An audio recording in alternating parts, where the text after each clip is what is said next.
Three impossible truths collided in Maya's world within seconds that would shatter everything she thought she knew. First, the pregnancy test in her trembling fingers showed two unmistakable lines. Second, the magnetic stranger from that charity auction wasn't just some wealthy businessman. He was Minho, Seoul's most dangerous underground king. And third, he had just appeared in her tiny Hongdae apartment without warning, the deadbolt sliding home behind him with the finality of a cage door closing before his voice cut through the silence like a blade. "You're pregnant with my child. That baby ties you to me forever." Before we discover whether Maya survives what's standing in her doorway right now, I need you to help me build something special. This tale is about to take you on a wild ride, and I'm creating a community of people who love these stories as much as I do. Welcome to Afro-Korean Films Besties. This is our first video. Kindly show your encouragement by hitting the like and subscribe button. It would mean a lot to me. Maya froze in the middle of her cramped kitchen area, oxygen suddenly scarce in her lungs. She pressed the test against her ribs, pulse thundering as she stared at the man who should have been nothing but a fading memory. A wild, intoxicating error in judgment. 7 weeks. Exactly 49 days had passed since the charity auction. 49 days since she'd stumbled into the path of a masked guest and experienced a spark so intense it felt like a premonition. 49 days since she'd awakened alone in 1,000-thread-count sheets in a penthouse that radiated wealth and danger, with only the ghost of bergamot cologne on her skin to prove he'd been real. But staring at him now in her miniature apartment, Minho didn't resemble a mistake. He resembled a hunter. He was arresting to look at, but in a way that screamed threat. His gaze was obsidian black, emotionless, tracking her smallest movements with disturbing focus. The top buttons of his tailored charcoal shirt hung open, revealing ink that crawled up his collarbone. Elaborate Hangul script woven through tiger stripes vanishing beneath expensive fabric. He didn't simply enter her space, he conquered it. Made her safe haven feel exposed, delicate, completely vulnerable. "How did you?" Maya's words came out fractured, barely cutting through the roar in her skull. "How are you even inside?" Minho gestured subtly toward the entrance, his face unreadable. "Your building manager appreciates generous compensation. You paid him off." "I assured you," he said, his tone a deep velvet rumble that seemed to vibrate through the walls. He moved closer and his scent reached her. Costly, dark, rain-soaked metal and smoky wood. "What belongs to me requires careful monitoring. I keep detailed records of where my assets are located." Maya retreated until her back pressed against the sink. There was nowhere left to escape. "I don't belong to anyone," she managed, despising how her body contradicted her words. Despising the treacherous heat that bloomed low in her core despite the fear closing around her throat. Her brain screamed danger, but her body remembered his touch. Minho approached with predatory smoothness, stepping into her space until he towered above her. He planted his palms on the counter flanking her waist, effectively trapping her. He dipped his head until his mouth hovered near her ear.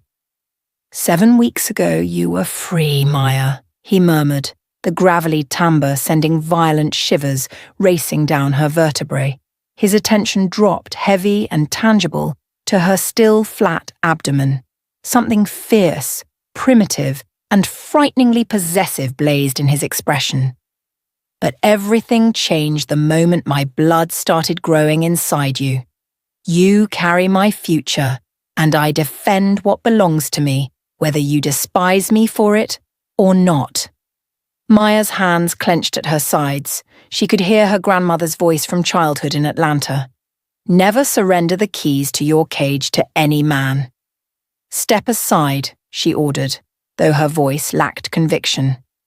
"Pack your belongings," he interrupted, straightening. The seduction evaporated, replaced by iron command.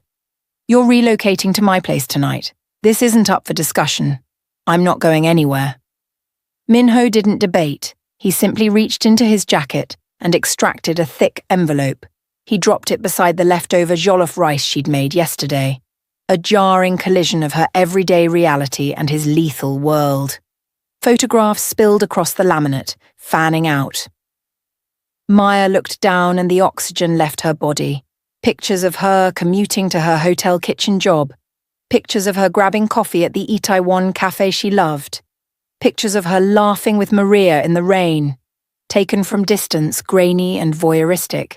But in every single image, thick crimson ink had circled a figure lurking nearby. A man in a navy jacket near her bus stop. A woman reading too intently by the hotel's side entrance. Different faces, different locations, but identical predatory presence. "You've inherited my enemies," Minho said quietly, the silence that followed pressed against her eardrums. "My rivals know about the pregnancy, Maya. They know about you and they'll use you as a weapon against me." Maya felt reality spinning. Icy perspiration broke across her skin. What? Why would they? "Because in my world, an heir means power," he said, his jaw muscles tightening, a tendon pulsing beneath the ink on his throat. "And power is worth killing for." He looked at her then, stripping away the arrogance to expose brutal honesty. "You have two options. Come with me and survive. Or stay in this apartment with locks a teenager could defeat and hope they're merciful before they extract what they need." Maya's hand moved instinctively to her stomach. The protective instinct surged fierce and sudden. The apartment that had felt cozy an hour ago now felt like a fishbowl. Transparent, breakable, every shadow resembled a threat waiting to pounce. "Why do you even give a damn?" she asked, her voice cracking. Tears burned her eyes, hot and furious. One reckless night doesn't give you ownership of my entire existence. The intensity flooding Minho's eyes was enough to weaken her knees. He stepped closer, emanating heat that seemed to penetrate her clothes. "That life growing in you is half mine. You're carrying my legacy. I don't care if you hate me, fear me, or curse my existence every sunrise." He reached out, his fingers hovering millimeters from her cheek before dropping, a fracture in his rigid control. "You belong to me now. Pack." She wanted to scream. She wanted to physically remove him, but her hands shook so violently she had to grip the counter to remain upright. Her mind kept replaying the red circles. The predators were already circling. "I have employment," Maya said weakly, grasping for anything solid. "I have a work visa. I can't just vanish." Minho pulled out his phone, thumbs moving rapidly. "Your employer received compensation this morning for your immediate departure. Your visa has been extended indefinitely under my corporate sponsorship." He didn't glance up as he continued. "And your grandmother in Atlanta? She'll discover a deposit tomorrow morning, enough to cover your brother Malik's university expenses for 4 years. Maya's chest constricted, fury flaring sharp through the terror. "You investigated my family?"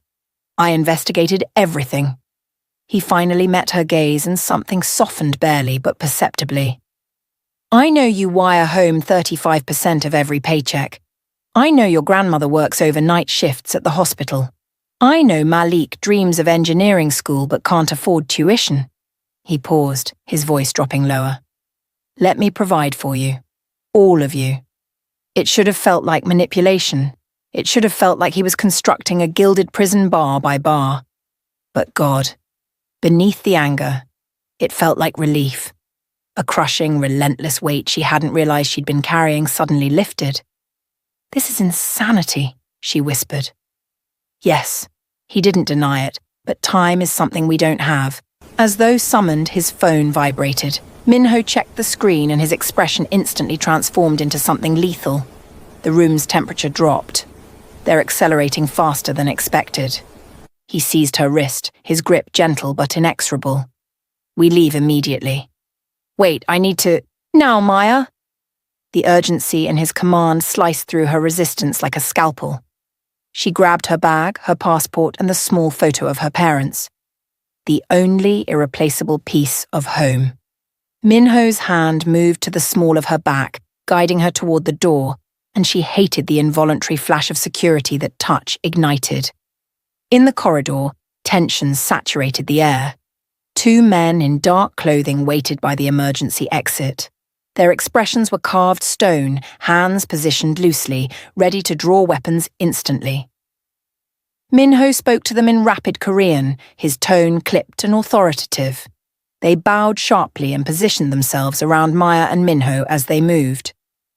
"Who are they?" Maya asked as they descended the stairwell, her sneakers echoing against concrete. "My protection," Minho replied. "And who are you really?" He didn't respond until they reached the underground garage. The fluorescent tubes hummed overhead, casting elongated shadows.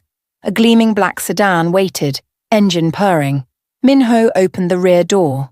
When she hesitated, he reached out, his fingers grazing her cheek with such delicacy it made her pulse stutter. "I'm the man who will reduce this city to rubble before allowing anyone to harm you," he said quietly, his thumb tracing her jawline. "Remember that." Maya slid into the vehicle, the leather cool and luxurious. The door closed with finality, sealing her inside. As the car glided from the garage into Seoul twilight, Maya caught her reflection in the tinted glass. She looked terrified, she looked trapped, but worst of all, she looked like she belonged to him. And perhaps, just perhaps, she'd belonged to him since that moment 7 weeks ago. The memory crashed over her unbidden, the charity auction. She'd been serving balancing a heavy tray when she stumbled. Powerful arms caught her. She'd looked up into a mask and eyes that seemed to penetrate her soul.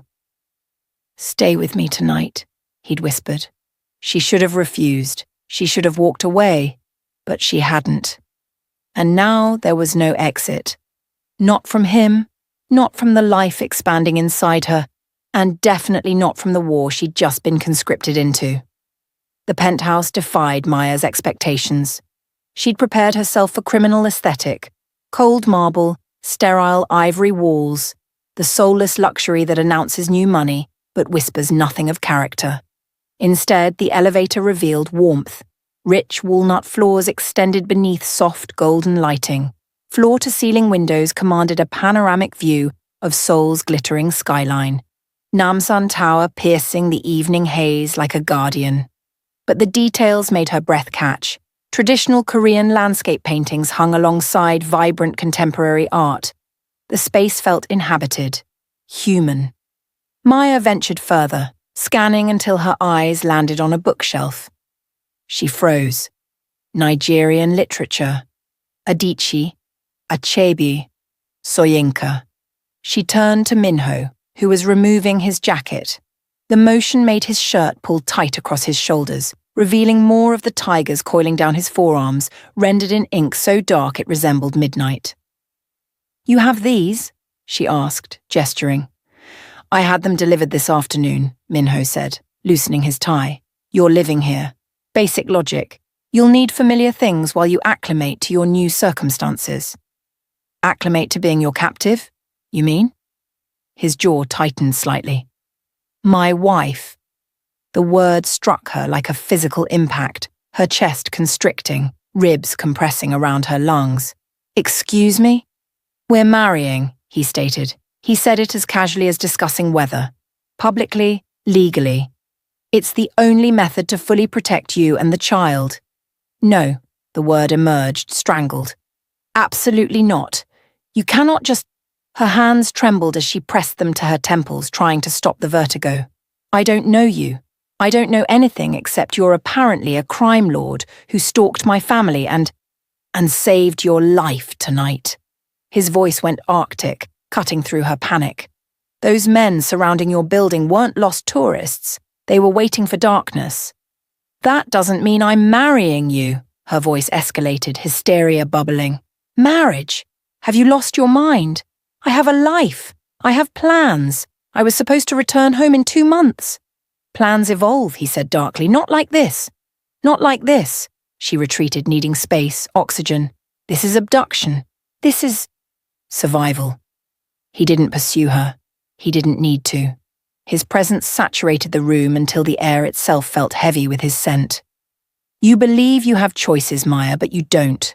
Not anymore." The instant you conceived my child, you became a target in a game you didn't know existed. So what? You just own me now? Yes. No hesitation, no remorse, just brutal, unvarnished truth. That's precisely what I'm stating. Maya's nails carved into her palms until she felt skin puncture. She wanted to scream, to hurl something, to sprint until her lungs burned. But where would she run? Atlanta was thousands of miles distant.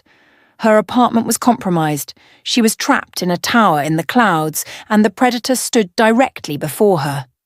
Suddenly, a side door opened, fracturing the suffocating tension. A woman entered, moving with quiet efficiency. She appeared to be in her 50s, with warm eyes crinkling at the corners and silver-streaked hair secured in a neat bun. She wore a traditional hanbok in deep indigo. She bowed deeply to Minho, then turned to Maya and offered a radiant smile that seemed impossibly out of place in this high-stakes prison. "This is Mrs. Park," Minho said, his tone noticeably softening. "She manages the household. She'll assist with anything you require. Her English is limited, but annyeonghaseyo," Maya whispered, bowing instinctively from respect for an elder, despite her internal chaos. Mrs. Park's face illuminated. She responded in rapid, melodious Korean, gesturing animatedly at Maya's figure. Maya caught the warmth in her inflection, a soothing balm against the abrasion of the last hour. "She says you're too slender," Minho translated, something almost resembling amusement crossing his stoic features. "And that expecting mothers need nourishment. She's prepared myeokguk, seaweed soup. It's traditional for pregnant women." Maya's throat constricted painfully. This stranger was demonstrating more maternal care in 30 seconds than she'd experienced in years of solitary existence in a foreign country.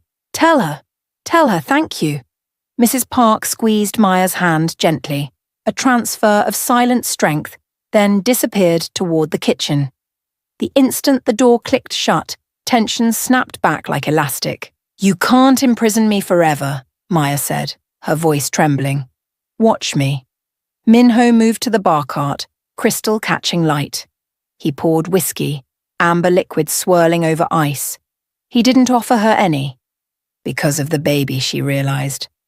Always the baby. "You'll marry me," he continued, taking a measured sip, his eyes never abandoning hers over the glass rim. "You'll smile for photographers. You'll convince my world you're mine by choice.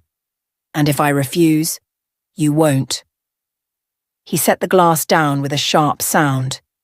"Because if my enemies suspect for one moment you're here against your will, they'll position themselves as liberators. They'll rescue you." His voice dropped to a whisper that sounded like tombstones shifting. "And once they possess you, they'll eliminate you and extract my child before you can scream." Ice flooded Maya's veins. "You're lying, trying to terrorize me." "I wish I were." He turned fully, and for the first time Maya detected a crack in the armor. Behind the arrogance, behind the control flickered something raw. Fear. "My world has no mercy, Maya.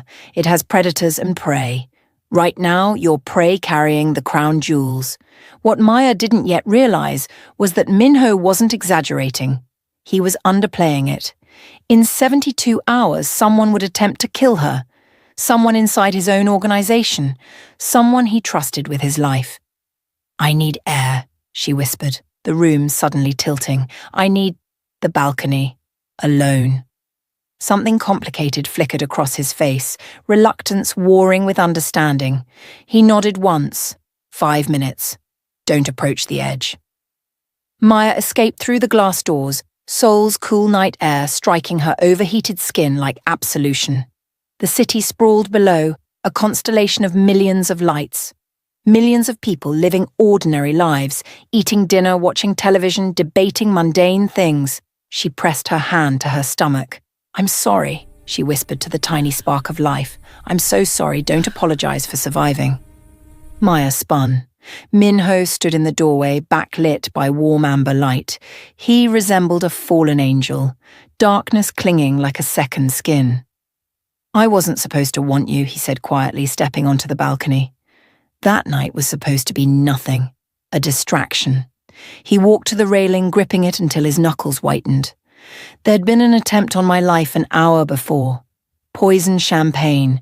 I was shaken, furious. I needed to disappear. And then you collided with me. Maya remembered viscerally, the serving cart tipping, her desperate grab for balance, the solid wall of his chest. You looked at me like I'd rescued you, he continued, his voice rough with memory.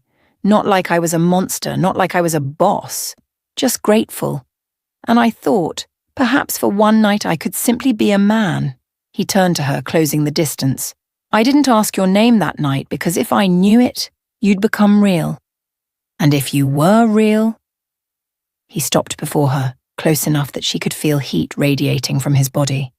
Close enough to smell the whiskey and wood smoke.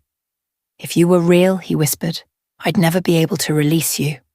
Maya's heart slammed against her ribs. This isn't love, Minho. This is obsession.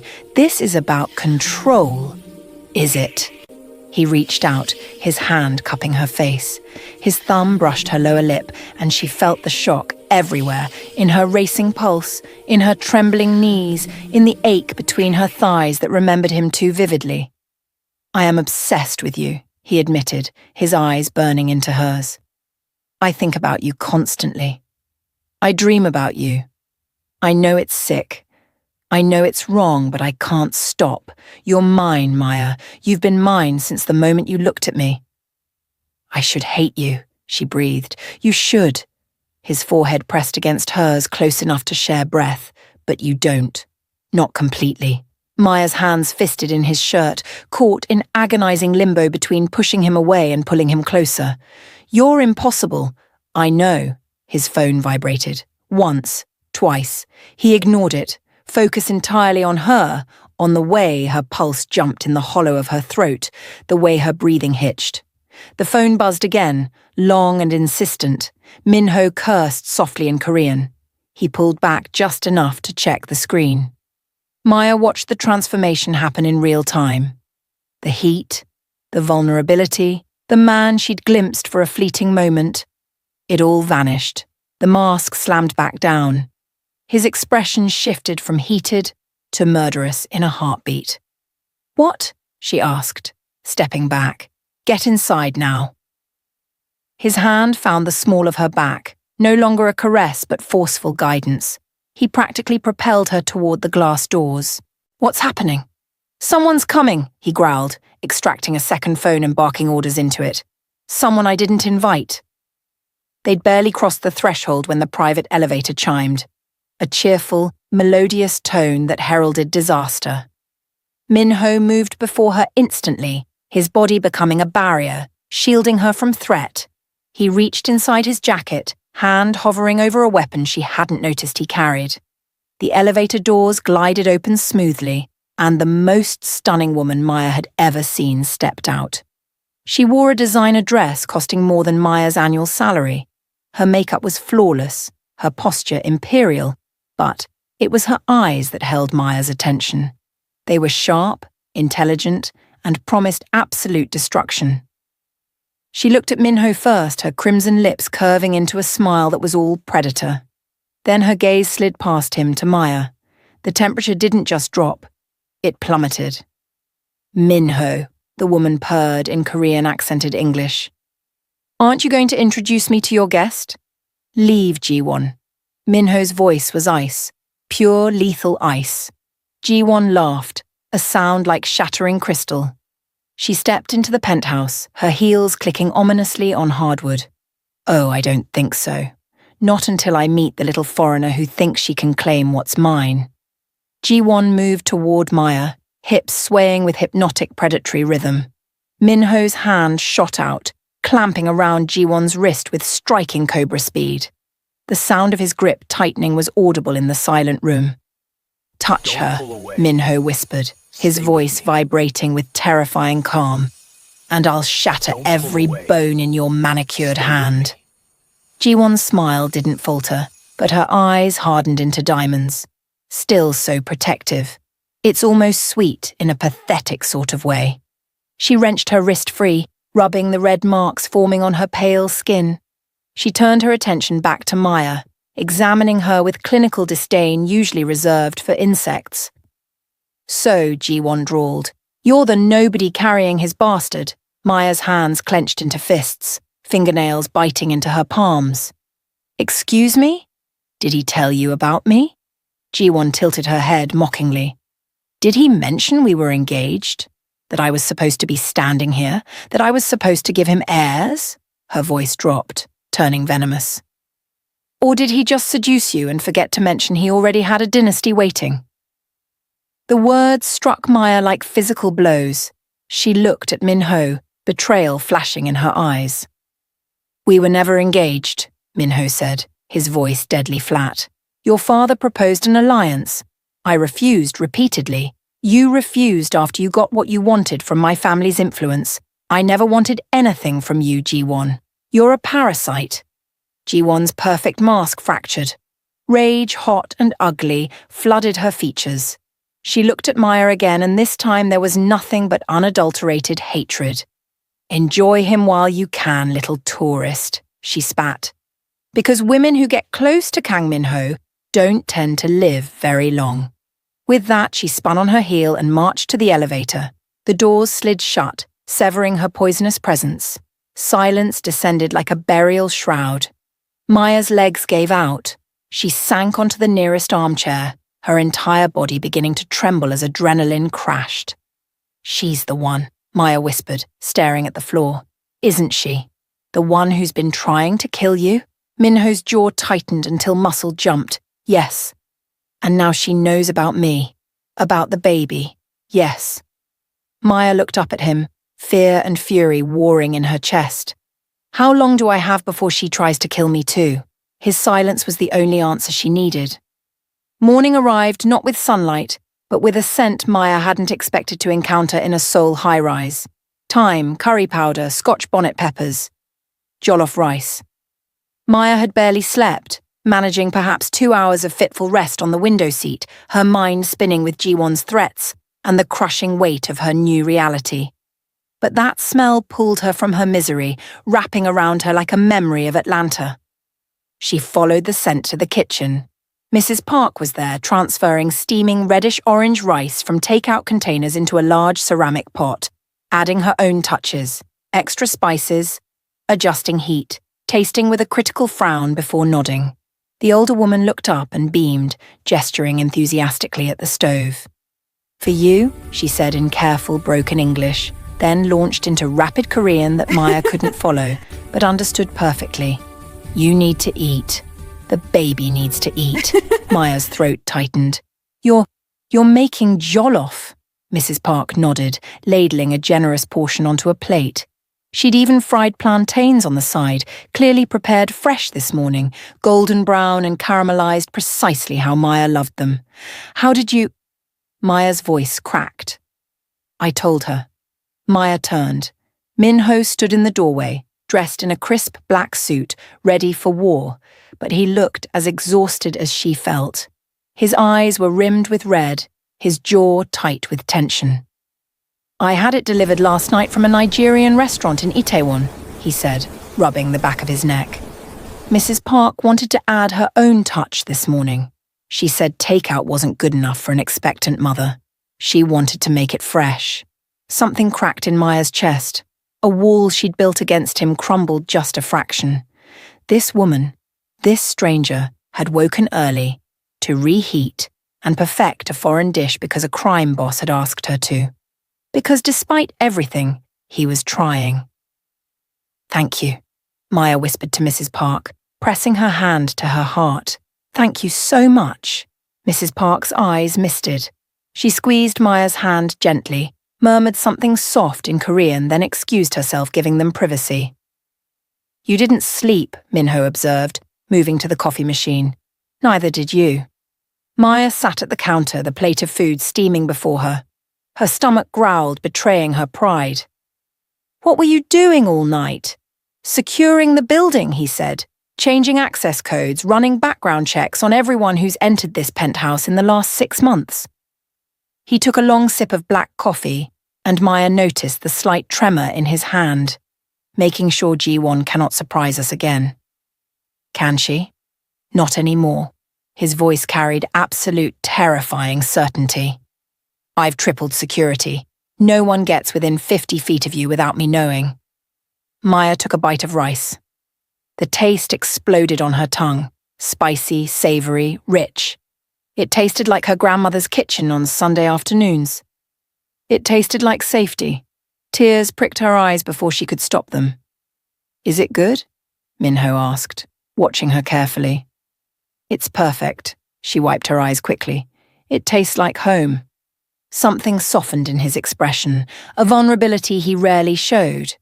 That was the point. They sat in comfortable silence while she ate. It was the first meal in weeks that didn't make her nauseous. The first time since seeing the positive test that she felt nourished. I have something for you, Minho said when she'd pushed the plate away. He pulled a small velvet box from his pocket and set it on the counter between them. Maya's heart stuttered. If that's a ring, I swear. It's not. He slid the box toward her. Open it. Inside was a smartphone, sleek, expensive, already powered on. Your grandmother's number is programmed in, he said quietly. Your brother's too. You can call them whenever you want. There are no restrictions. Maya stared at the phone, then at him. You're letting me call home? You're not a prisoner, Maya. He said it gently, like he was trying to convince himself as much as her. You're under protection. There's a difference, is there? But her fingers were already closing around the phone, clutching it like a lifeline. Yes.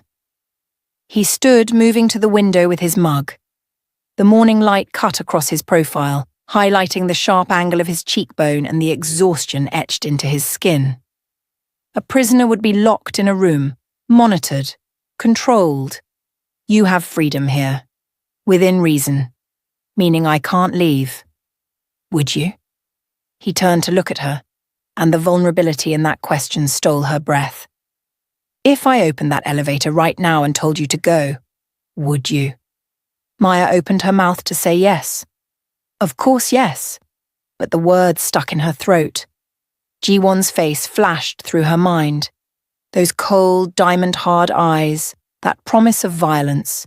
She remembered the photographs on her counter, the strangers circling her life like vultures. I don't know, she admitted. At least you're honest, he set his cup down. I have meetings today, business that can't wait. But Mrs. Park will be here, and there are guards stationed throughout the building. I don't want guards hovering. They won't hover, but they'll be close. No room for negotiation. His face hardened. Until I know exactly who leaked your location to Jiwon, I can't take chances. What neither of them knew yet was that the leak had come from inside, from someone Minho trusted with his life, and that person was watching them right now on the security feed, reporting every word back to the woman who wanted Maya dead. How long? Maya asked. How long do I have to live like this? I don't know. The honesty hurt worse than a lie. But I'm working on it. Jiwon's father, he's the key. If I can convince him she's become a liability to the syndicate, you mean if you can prove she's killed people? Yes. And if you can't prove it? Then we do this the hard way. Which is? You don't want to know. She probably didn't. But she was starting to realize that ignorance wouldn't protect her. Not in his world. I want to learn Korean, she said abruptly. Properly, not just phrases from K-dramas. Surprise flickered across his face. Why? Because if I'm stuck here, I want to understand what people are saying about me. I want... She hesitated, looking down at her hands. I want to understand you when you speak it. Something raw crossed his expression. I'll arrange a tutor. She can start tomorrow. And I want to cook. The words came faster now, fueled by desperate need for agency. I'm a chef, Minho. I need to do something with my hands or I'll go insane. The kitchen is yours. He gestured around them. Mrs. Park will be thrilled. She's been trying to teach me for years, but I'm a hopeless case. You can't cook. I can order takeout very efficiently. A ghost of a smile touched his lips. Does that count? Despite everything, the danger, the fear, the impossible situation, Maya laughed. It was a real surprised sound that seemed to startle the silence of the penthouse. "There it is," he murmured, his gaze locking onto hers. That laugh. The air shifted, becoming charged with static electricity that made the hair on Maya's arms stand up. He crossed the kitchen slowly, giving her time to move away. She didn't. She couldn't. Her body remembered him too well. "I need to tell you something," he said, stopping just close enough that she could feel warmth radiating from his chest. "About that night, the auction." Her pulse jumped. "What about it?" "I didn't plan it." His hand came up, tucking a wayward braid behind her ear. The gesture was so intimate it made her ache. There'd been an attempt on my life an hour before. Poison. I was shaken, furious, and then you crashed into me. Maya remembered the serving cart tipping, her desperate grab for balance, his arms catching her before she hit the floor. "You looked at me like I'd saved you," he continued, his voice rough. "Not like I was dangerous, just grateful. And I thought, maybe for one night, I could be just a man." His thumb traced her cheekbone. "Not a boss, not a target, just someone who wanted to know your name." "You never asked my name that night," she whispered.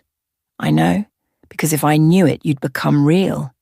And if you were real," his forehead pressed against hers, "I'd never be able to let you go."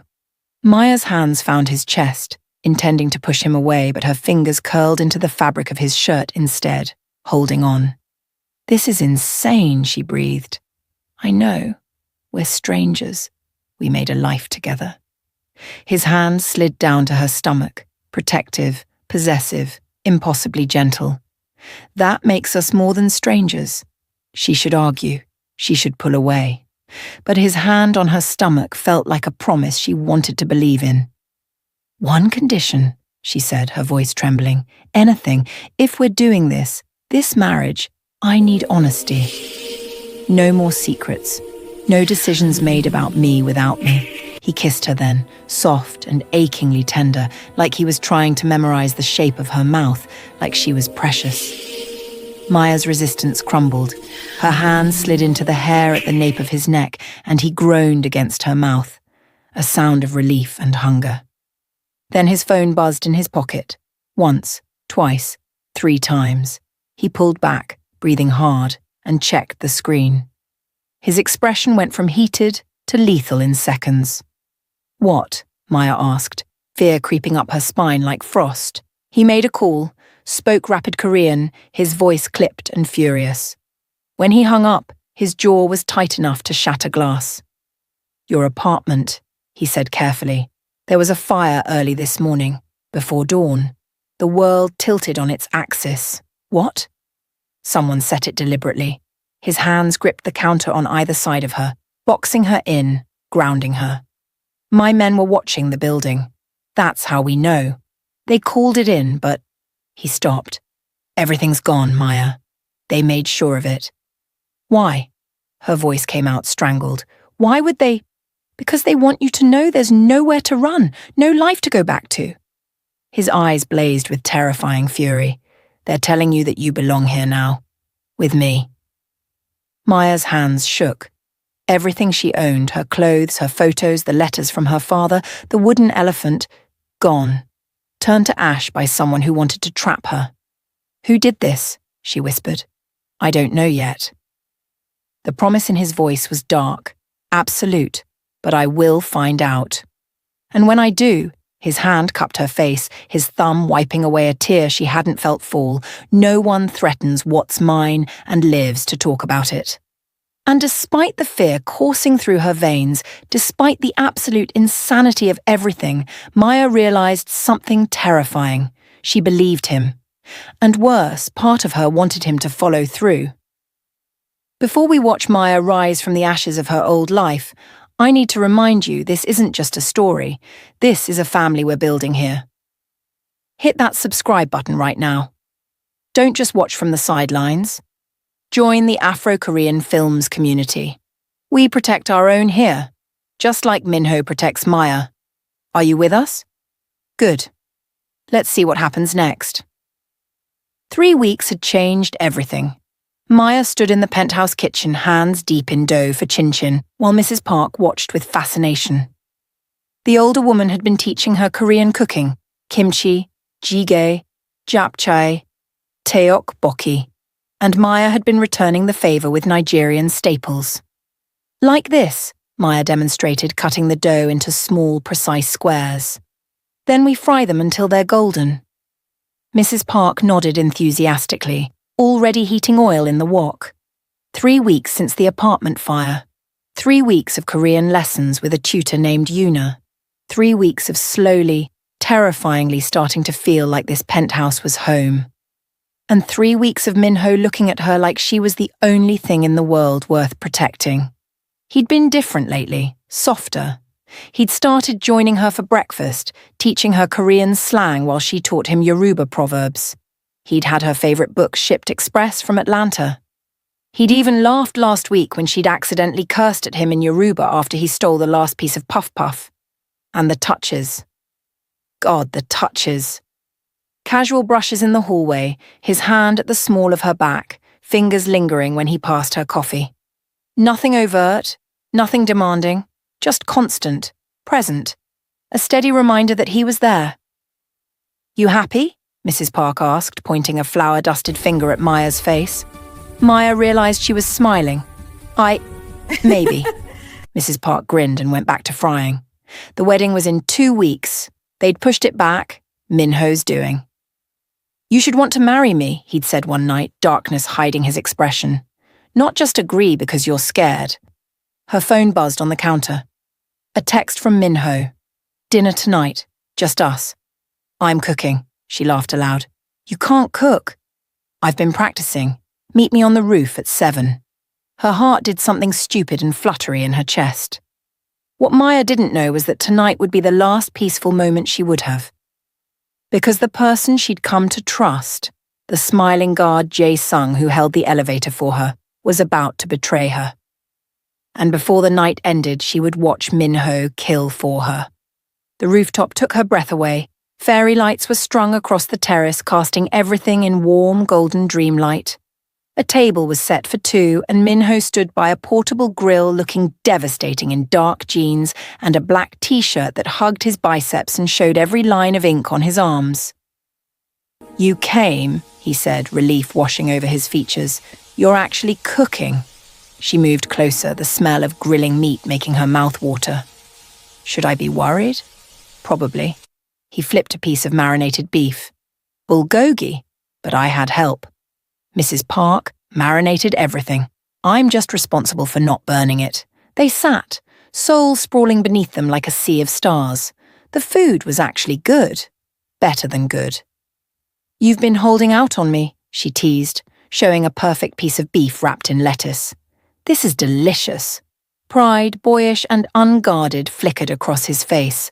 "I wanted to give you something normal. No guards, no threats. Just this." Maya's chest tightened.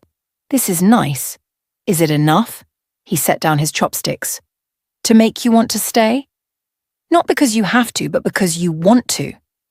"I don't know yet," she said honestly, "but I'm getting there." Hope, raw and bright, crossed his features. "That's all I can ask." "My brother called today," Maya said softly. "Malik. He got accepted to engineering school, the one I'm sponsoring." "Yes." She looked at him, searching his face. "Thank you. Really. Your family is important to you." His fingers found hers across the table. "That makes them important to me. I take care of what's mine. Why do you care so much?" "Because you're mine, Maya." His thumb traced circles on her palm. "I don't know how to do this. Be normal, be soft. But I'm trying. For you." "I know," she whispered. "I see it. And is it working?" "Yes," she admitted. "It's working." The smile that spread across his face was pure joy. He stood, pulling her up with him, and then his hands were on her waist, and her arms were around his neck, and they were swaying to music that didn't exist.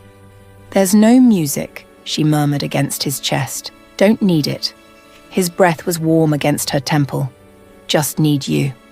They danced in the fairy lights, the world reduced to just this. His heartbeat against hers, the baby between them that had brought them together. Maya, he murmured into her hair. Hmm? If something happens, if things go wrong, I need you to promise me you'll run. Maya's stomach dropped. The spell broke. What things? What's wrong? Nothing. Just, he pulled back to look at her, his eyes intense. Promise me you'll run if I tell you to. Minho. His phone buzzed. Once, twice, insistent. He cursed, pulling away to check the screen. His expression went from tender lover to crime boss in a heartbeat. What? Maya asked, dread pooling in her stomach. Security alert. He was already moving, grabbing her hand, pulling her toward the stairwell door. We need to get you downstairs. Now. They'd barely made it to the elevator lobby when the lights went out. Pitch black. Then the emergency lighting kicked in. A dim blood-red wash that turned the hallway into a nightmare. I've got you. Minho pulled a gun from the waistband of his jeans. She hadn't even known it was there, and positioned himself in front of her. Someone cut the power. The elevator doors slid open. Minho's men were there, guns drawn, but something was wrong. Their faces were pale. Report! Minho barked in Korean.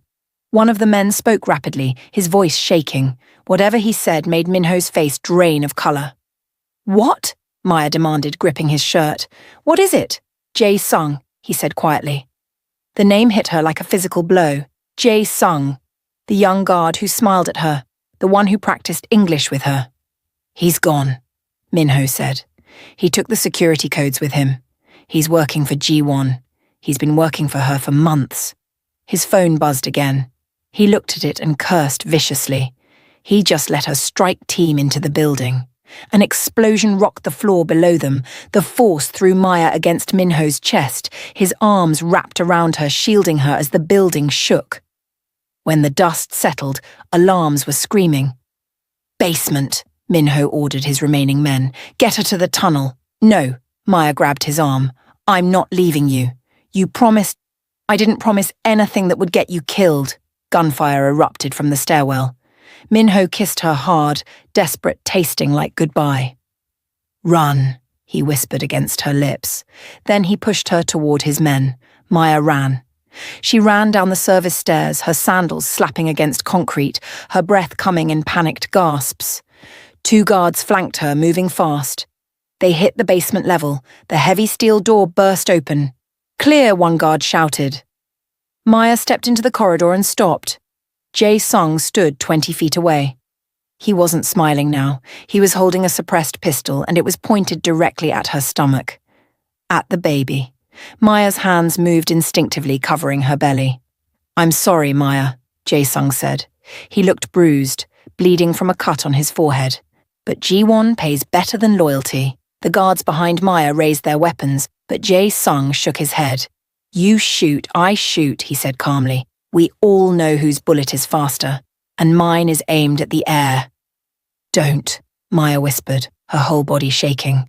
Jae-sung, please, there's a baby. I know, his finger tightened on the trigger.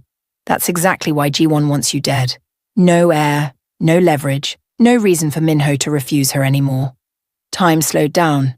Maya saw his knuckle whiten. She saw the black hole of the barrel. She saw her death. Bang!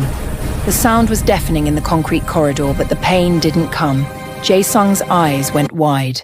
A red flower bloomed in the center of his chest. A perfect circle.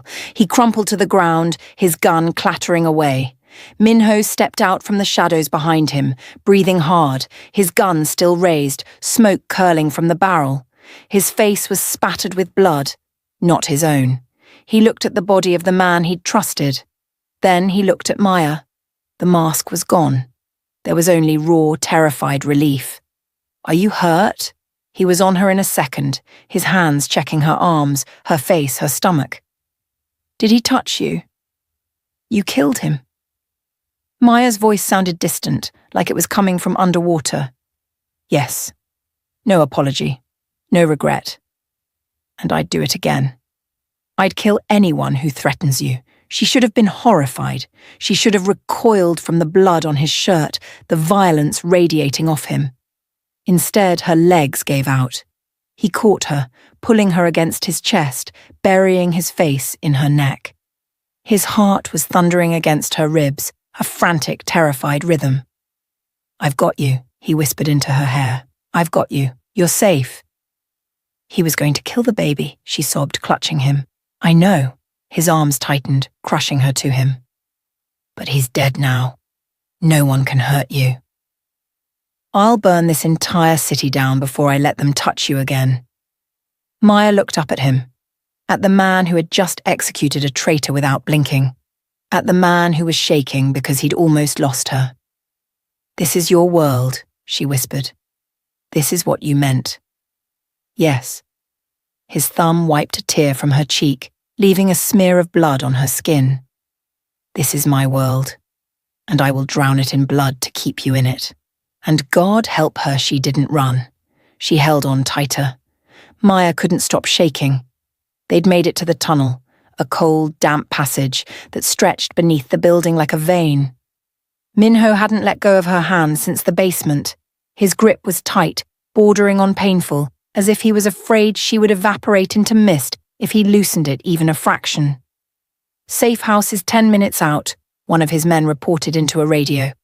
The SUV was waiting at the tunnel exit, engine idling. Minho ushered her inside, slid in beside her, and immediately pulled her into his arms. "Breathe," he murmured, his hand stroking her hair. "Just breathe, Maya." She realized she'd been holding her breath since the gunshot. She gasped, the air burning her lungs. "He was going to kill me." The words tumbled out, disjointed. "He was going to kill our baby. And you just—" "I know. Does it bother you?" She pulled back to look at him, searching his eyes. "Killing him. Does it bother you at all?" "No." The answer was instant, brutal, honest. "He threatened you. He pointed a weapon at our child. He deserved worse than a quick death." Maya felt a wave of nausea. "I think I'm going to be sick." He grabbed a bag from the seat pocket just in time. She retched, her body finally purging the terror. Minho held her hair back, murmuring soft words in Korean that she didn't understand but felt in her bones. When she finished, he handed her a bottle of water and wiped her face with a handkerchief. "I'm sorry," she whispered, leaning back against the seat, exhausted. "Don't apologize." He kissed her temple. "You almost died tonight. You're allowed to fall apart." The safe house was a fortress disguised as a modern apartment in Gangnam. Minho's men swept it twice before allowing them inside. "Perimeter is locked down," the head guard confirmed. "Keep 2 men on every entrance," Minho ordered. "No one gets in. No one." When they were finally alone, the silence pressed down on them. "You should shower," Minho said quietly. "There are clothes in the bedroom. I'll wait here." Maya looked down at herself. Her yellow dress was torn, dirty. There was blood on her arm, Jae Sung's blood. "Okay," she whispered, but her feet wouldn't move. "Maya," he was in front of her instantly. "You're in shock. Let me help you." He guided her to the bathroom, turned on the water, set out fluffy towels. He started to leave to give her privacy. "Wait." Her hand shot out, catching his wrist. "Don't go." His eyes searched hers, dark and bottomless. "You want me to stay?" She nodded. "I don't want to be alone." "Okay." He sat on the edge of the tub, fully clothed. "I'm right here." The hot water helped. It washed away the grime, the blood, the sweat, but when she closed her eyes, she saw the muzzle flash.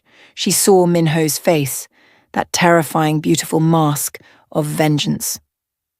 When she emerged, dressed in one of his oversized t-shirts, he was exactly where she'd left him. "Better?" he asked. "I don't know." She sat beside him on the bathroom rug. "I keep seeing it. Will it ever go away?" "No," he said softly, "but you learn to live with the ghosts." She looked at their joined hands, his large, scarred, capable of violence. Hers small, trembling, holding on for dear life. "How many people have you killed? Do you really want to know?" "Yes." He met her eyes. "Enough that I stopped counting years ago." The honesty should have sent her running. Instead, it felt like a confession, like intimacy. "I should hate you," she whispered. "Any sane person would run." "You should." His thumb traced the veins in her wrist. I'm a monster, Maya. I know this. No. She turned to face him fully. A monster would have let him shoot me. You didn't hesitate. You protected us. That doesn't make me good. Maybe not. She cupped his face, feeling the rough stubble on his jaw. But it makes you mine. His breath hitched. Say that again. You're mine. Just like I'm yours. He kissed her then, desperate, claiming, full of everything he couldn't say. Maya kissed him back, pouring 3 weeks of fear and want into the contact. Later, lying in bed with his arm heavy across her waist, Maya broke the silence. The wedding, she said into the darkness. Do you still want to? More than ever. His arm tightened. I want you legally mine. I want the world to know you're untouchable. I don't feel untouchable. You're the strongest person I know. He propped himself up on one elbow to look at her. You survived tonight. You're still here. Because of you. No. His voice was fierce. Because of you. I just gave you the chance. What happens now? She asked. With Ji-won? Minho's expression went cold. The lover vanished. The kingpin returned. Now I handle it permanently. Meaning? Meaning I'm done playing defense. His eyes glittered in the dark. She tried to kill you. That's a declaration of war. Tomorrow I end it. Minho. I won't lose you. You won't. He kissed her forehead. You're worth burning the world down for. I'm not going anywhere. Promise. I promise. But promises in their world were fragile things. The next morning, Maya woke to shouting. She grabbed a robe and ran into the living room. Minho was pacing, phone pressed to his ear, his face a mask of fury. What's happening? She asked when he hung up. He turned to her. Ji-won. She's calling for a meeting. Noon today. Neutral ground. Why? She wants to negotiate. He laughed. A bitter, sharp sound. She says she'll leave us alone if I agree to her terms. What terms? Marriage to her. A merger of our syndicates. He looked at Maya, anguish in his eyes. She wants me to choose, you or peace. The world tilted. What are you going to do? He crossed the room and pulled her into his arms, burying his face in her neck. I'm going to that meeting, and I'm going to end this. How? By making her think she's won. He pulled back, and the cold calculation in his eyes was terrifying. She thinks she has leverage. She thinks I'll sacrifice you to avoid a war. She's about to learn how wrong she is. This is a trap, Maya said. Yes, but it's my trap. I'm coming with you. No. Yes. She grabbed his lapels. She wants to see me broken. She wants to see me scared. I'm going to show her I'm neither. I'm going to show her I'm Mrs. Kang. Minho looked at her, really looked at her, and pride swelled in his chest. You're magnificent, he whispered. Terrifying and magnificent. I learned from the best. She straightened his tie. Let's go end this. The meeting was set at a luxury hotel in Gangnam. The conference room was all glass and chrome. Ji-won sat at the head of a long table, dressed in white like a mockery of a bride. Her father sat beside her, an older man with eyes like flint. When Minho and Maya walked in, flanked by guards, Ji-won's smile faltered. I said private meeting, she hissed. She stays outside. She is my wife, Minho said calmly, pulling out a chair for Maya. Anything you have to say to me, you say to her. Ji-won looked at Maya with pure hatred. So you brought the whore to watch you leave her. Watch your mouth, Minho warned, his voice low. Let's discuss terms, Ji-won's father interrupted, looking bored. Marriage. Merger. The foreign girl is paid off and sent back to Africa. Simple. No, Minho said. Then we have war. Ji-won leaned forward. And I promise you, Minho, she'll be the first casualty. You're assuming you have leverage, Minho said, opening a folder he'd brought. He slid it across the table to Ji-won's father. What is this? The old man asked. Evidence, Minho said. Financial records, security footage. Proof that your daughter has been embezzling from your syndicate for 3 years. Proof that she ordered unauthorized hits on allied families. Proof that she's the one who nearly started a war last night by attacking my home. Ji-won went pale. Lies. Her father flipped through the pages. His expression grew darker with every sheet. You told me the attack was sanctioned, he said to Jiwon, his voice quiet. It was necessary to secure the alliance. You stole from me, he said, looking up. You dishonored our family. Father, please. Enough. He closed the folder. He looked at Minho. You've done me a service, Kang. I did it for my family, Minho said, taking Maya's hand. Take her, the old man said to his guards. No, Jiwon screamed as her own men grabbed her arms. You can't do this. I'm your daughter. You're a liability. She was dragged out, screaming curses, kicking, until the heavy doors slammed shut. Silence filled the room. The alliance is dead, the old man said, standing. But there will be no war. You defended what was yours. I respect that. He bowed slightly to Minho. Then, surprisingly, he bowed to Maya. Congratulations on the child. And then he was gone. Maya sat frozen. Is it over? Minho turned to her, the tension draining out of him, leaving him looking younger, lighter. It's over. He pulled her into his arms, burying his face in her neck. She can't touch you. No one can touch you. We're free. Maya felt tears spill onto her cheeks. We're safe. Say it, she whispered. Please, Minho. I need to hear it. He cupped her face, his thumbs wiping away the tears. I love you.